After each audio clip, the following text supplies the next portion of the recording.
Lists of major economies facing credit downgrade risks in 2023 share a curious omission: Japan. Odd, given the bewildering number of headwinds zooming Tokyo's way from all directions.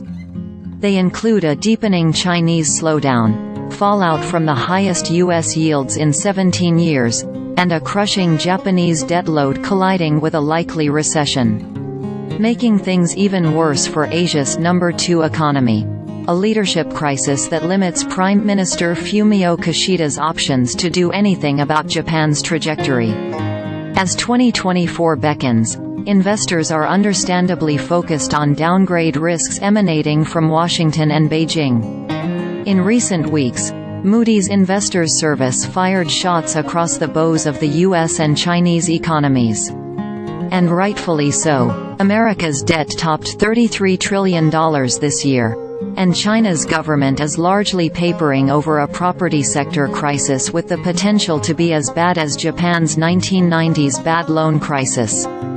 Hence, Japanization, chatter as deflation stalks China Inc. Though valid worries all around, those concerning Japan deserve far more attention considering the scale of its markets and export industry and status as the top creditor nation. The last 24 years of zero to negative interest rates morphed Japan into the funding nation of choice for investment funds everywhere. Borrowing cheaply on yen and investing the proceeds in higher-yielding assets abroad became standard practice.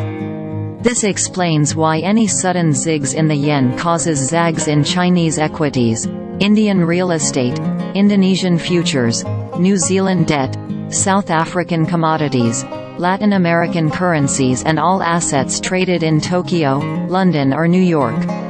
And why the sharp yen rally in recent weeks shook global markets. Anyone betting the Bank of Japan is about to end quantitative easing isn't thinking about these broader risks. Since 2001, Japanese borrowing costs have effectively been suspended. Naturally, that warps a financial system. Incentives go awry, risk premiums out of whack and corporate and investment valuations enter a dreamlike state.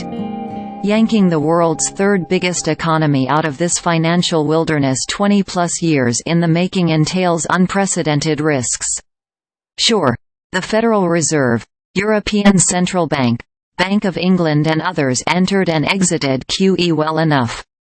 None, though, went as deep down the free money rabbit hole. The BOJ was already stuck in QE mode for 12 years when then-Governor Haruhiko Kuroda entered the scene in 2013 to supersize things. Kuroda hoarded so many bonds and stocks that the BOJ's balance sheet topped the size of the $4.7 trillion economy within 5 years. Over that time, the BOJ cornered the government bond market.